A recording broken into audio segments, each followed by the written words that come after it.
రాహుల్ గాంధీ గారి భారత్ జోడో న్యాయ యాత్ర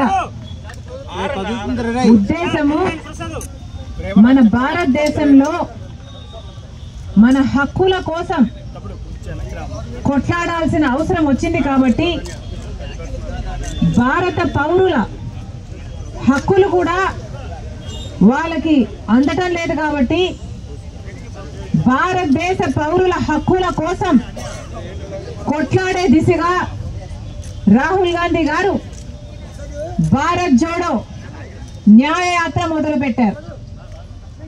అంతకు ముందు చేసిన భారత్ జోడో పాదయాత్రలో రాహుల్ గాంధీ గారు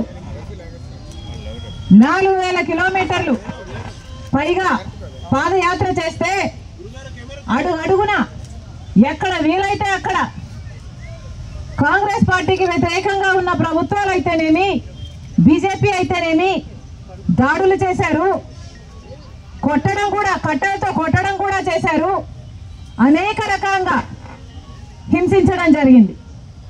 నిన్న అస్సాంలో రాహుల్ గాంధీ గారు స్వయంగా భారత్ జోడో న్యాయ యాత్ర చేస్తుండగా హఠాత్తుగా బీజేపీ గుండాలు గుంపులు గుంపులుగా వచ్చి భారత్ జోడో న్యాయ యాత్రలో పాల్గొంటున్న వాళ్ళని మీద దాడులు చేసి వాళ్ళను గాయపరచడం జరిగింది. ఎందుకు ఇలా చేస్తున్నారు అని రాహుల్ గాంధీ గారే స్వయంగా దిగి వాళ్ళని ఎదిరిస్తే రాహుల్ గాంధీ గారికి కూడా ప్రమాదం తలపెట్టే ప్రయత్నం చేసి ఆఖరికి పెద్ద గొడవై నిన్న అస్సాంలో ఈ విషయం జరిగితే అస్సాంలో ఉన్నది బీజేపీ పార్టీకి చెందిన ముఖ్యమంత్రి. మరి ఇప్పుడు బీజేపీ పార్టీ అధికారంలో ఉన్న రాష్ట్రంలో కనీసం ప్రశాంతంగా శాంతియుతంగా ప్రజల కోసం చేపట్టిన ఒక యాత్రని కూడా చేయనీయకపోతే దీన్ని ప్రజాస్వామ్యం అంటారా అని మోడీ గారిని ప్రశ్నిస్తున్నాం. మోడీ గారు సమాధానం చెప్పాలి.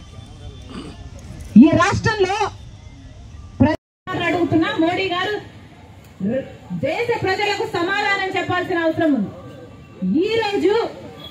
ఈ రోజు రాహుల్ గాంధీ గారు అస్సాంలోనే ఒక గుడికి వెళ్ళాలనుకుంటే ఆ గుడికి కూడా రాహుల్ గాంధీకి వెళ్ళకూడదు, అనుమతి లేదు అని అనుమతి నిరాకరించారు. బీజేపీ ప్రభుత్వము అస్సాంలో ఉంది, ఆ ప్రభుత్వం అనుమతిని నిరాకరించారు. ఎందుకు నిరాకరించారయ్యా అని అడిగితే ఎక్కడో అయోధ్యలో రామ్ మందిర్ ఏర్పాట్లు జరుగుతున్నాయి, ఆ కార్యక్రమాలు అక్కడ జరుగుతున్న సమయంలో ఇక్కడ అస్సాంలో రాహుల్ గాంధీ గారు గుడికి వెళ్ళకూడదట. ఇది ఎక్కడ న్యాయం అని అడుగుతున్నాం. అంటే గుడికి వెళ్ళడానికి కూడా మోడీ గారి పర్మిషన్ కావాలా? గుడికి వెళ్ళడానికి కూడా బీజేపీ పర్మిషన్ కావాలా? గుడికి వెళ్ళడానికి కూడా బీజేపీ కార్యకర్త బీజేపీ నాయకుడో లేకపోతే ఆర్ఎస్ఎస్ లేకపోతే విహెచ్ఓ వీళ్ళ ఈ సభ్యులే అయి ఉండాలా? సామాన్య ప్రజలకు కనీసం గుడికి వెళ్లే హక్కు లేదా అని అడుగుతున్నాం. ఎందుకు నిరాకరించారో మోడీ గారు అస్సాం చీఫ్ మినిస్టర్ సమాధానం చెప్పాల్సిన అవసరం ఉంది. ఇలా అడుగడుగున నిరంకుశ పాలన, ప్రతి చోట ఎక్కడ వీలైతే అక్కడ ఎలా మిగతా ప్రజల్ని మిగతా పార్టీలను ఎలా తొక్కగలిగితే అలా ఇంత నీచమైన పరిపాలన చేస్తుంటే దీని డెమోక్రసీ అని ఎలా అంటారు? ఇది ప్రజాస్వామ్యం అని ఎలా అనుకోమంటారో మోడీ గారు సమాధానం చెప్పాలి. చెందిన వాళ్ళు ఈ దేశంలో ఉండాలా? ఇక్కడ ఎవరు మిగతా వాళ్ళని ఎవరిని బ్రతకనివ్వరా? ప్రశాంతంగా ఉద్యమాలు కూడా చేసుకునివ్వరా? ప్రజల కోసం కనీసం కొట్లాడనివ్వరా అని మోడీ గారు అడుగుతున్నా. మోడీ గారు దేశ ప్రజలకు సమాధానం చెప్పాల్సిన అవసరం ఉంది.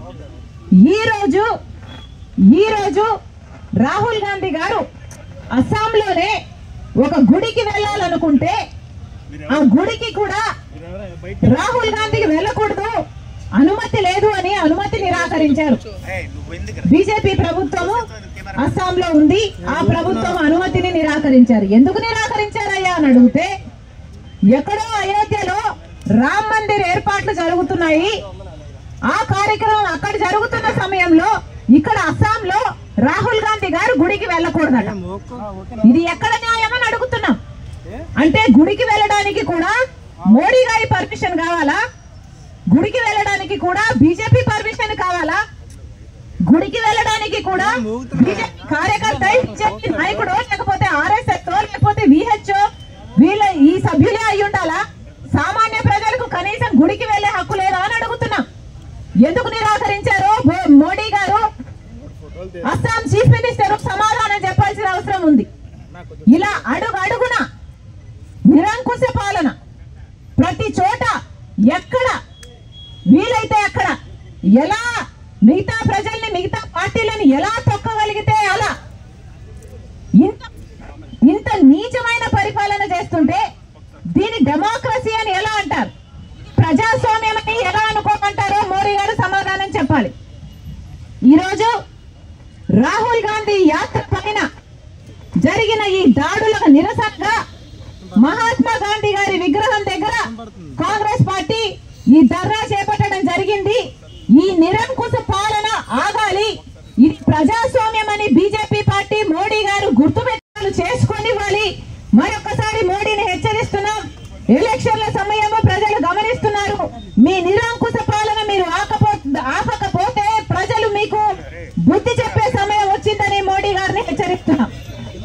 క్షమాపణ చెప్పాలి. కాంగ్రెస్ పార్టీకి చెందిన రాహుల్ గాంధీ గారి యాత్రని ఇంత నీచంగా అడ్డుకోవడం అన్నది ప్రజాస్వామ్యంలో ఎవరు సహించని విషయం. కనుక బీజేపీ పార్టీ అక్కడ అస్సాం చీఫ్ మినిస్టర్ రాహుల్ గాంధీ గారికి క్షమాపణ చెప్పాలని కూడా కాంగ్రెస్ పార్టీ డిమాండ్ చేస్తుంది. Down down BJP, down